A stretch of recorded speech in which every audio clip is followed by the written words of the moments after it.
The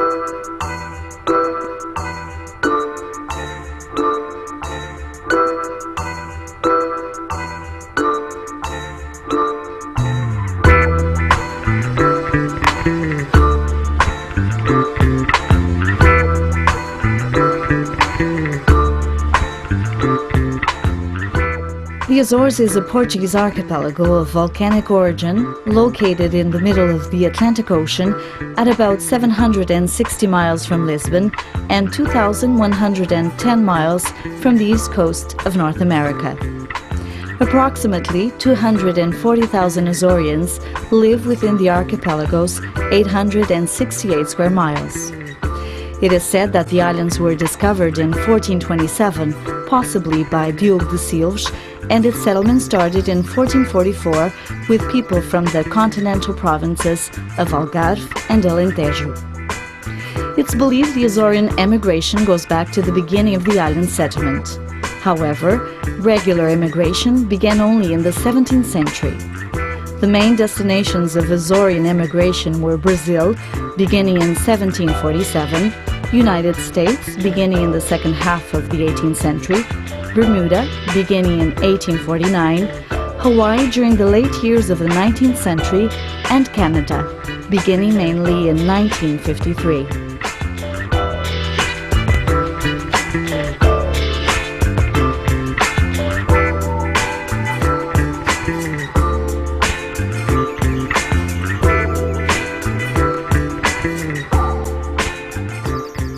After 1998, the Azores became no longer a region of emigration, but mainly a region of immigration.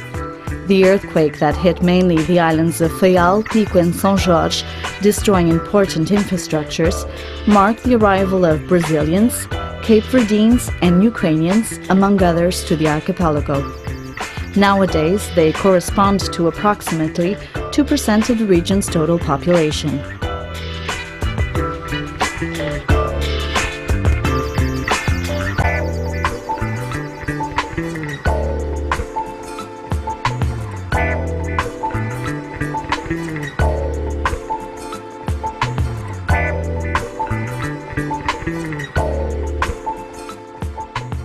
These once uninhabited remote islands were settled over a span of 2 centuries by people from different origins. For that reason, culture, dialect, cuisine and traditions vary considerably from island to island.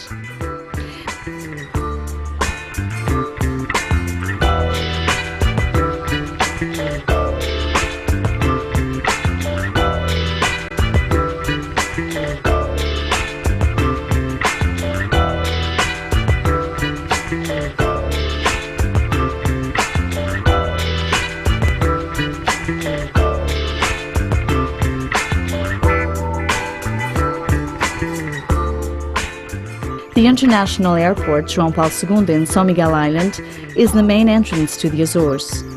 Located at about 1 mile from Ponta Delgada, it offers daily connections to the mainland and inter-island flights. It also offers regular flights to Canada and the United States, as well as to several European cities.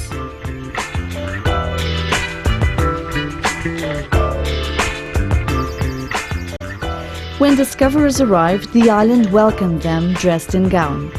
But zealous of her virginity, the island hid her essence among harmonious woods. Those who came to live there opened glades in the untouched forest to scatter bread to feed themselves and the kingdom's starving mouths, and those in squares of North Africa, the overseas Algarve. They found shelter for small fishing boats by a small narrow end.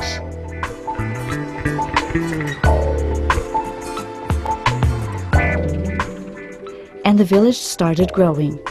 That village became a small town, the second one here, and then a city, the first to get such title. The city grew. It grew in such a way that in the 19th century it was considered the third in the country. It was the prosperous period of orange trade bound for England. Almost everything was green and golden then, even the children's faces, yellowish from the excess of citric acid. Industries were founded, factories developed. As the great poet Humberto Quental once said, Ponta Delgada became land of unrich bourgeoisies. Ships in need of repair, refuel and supply arrived at its port, the most important one in the middle of North Atlantic. And it became fundamental to hasten the end of the First Great War as port of call for the American troops on their way to martyred Europe. Franklin Roosevelt, Assistant Secretary of the Navy then, observed and approved its excellent conditions.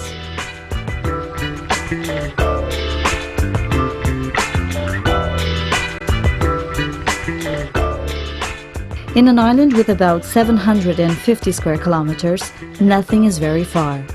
That is why you can easily reach from Ponta Delgada some of the most fascinating landscapes human eyes can contemplate.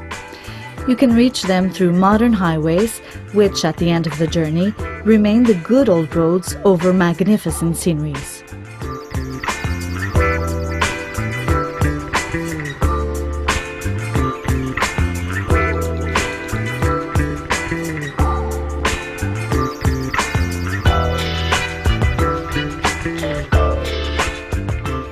But Ponta Delgada itself is a city at human scale.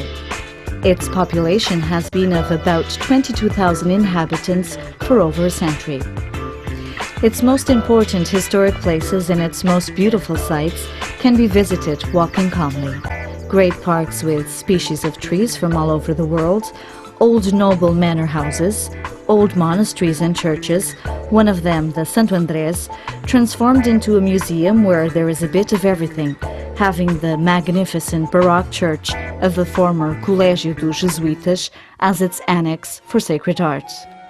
Its main temple's acoustic is perfect for classical music concerts.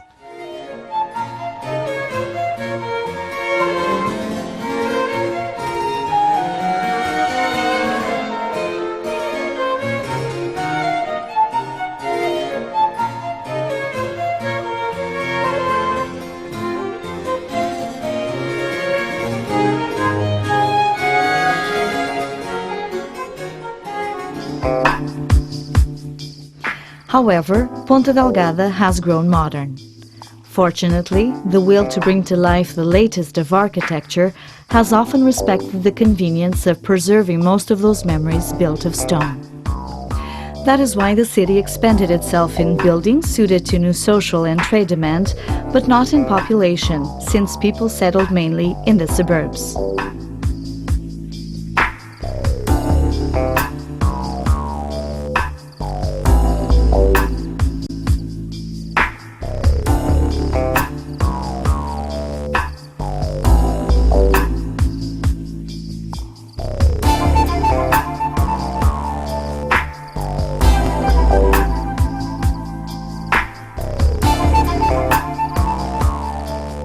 There are excellent hotels and good restaurants where, without having to trust luck, you can taste the flavors of the island.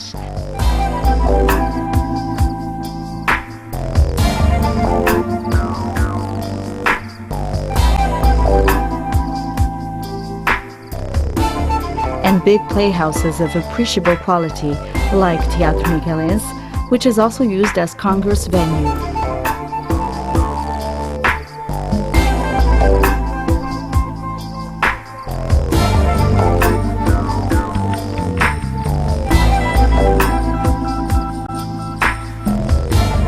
Or Coliseu Miguelense, where musical events, theatre, dance and opera regularly take place, performed by national or foreign companies or by local artists.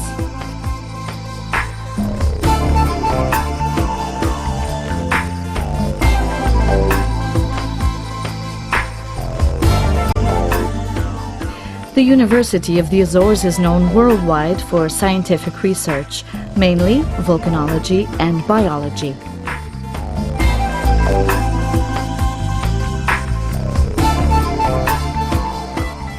But Ponta Delgada, saving Earth some space, invaded the ocean and looked at it in a different way.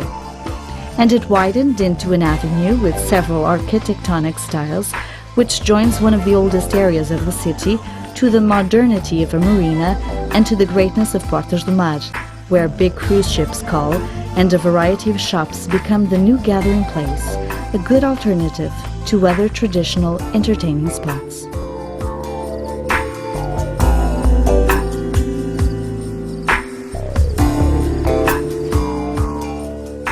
The thought of an island always includes the sea itself, not just seen, but also felt in the swinging waves. And again, Ponta Delgada is not a disappointment. Many are the nautical activities available, either a boat trip, a swim with the dolphins, or whale watch. After a long period of war between men and whales, peace was finally restored, and life at sea and sea life became easier for both men and whale.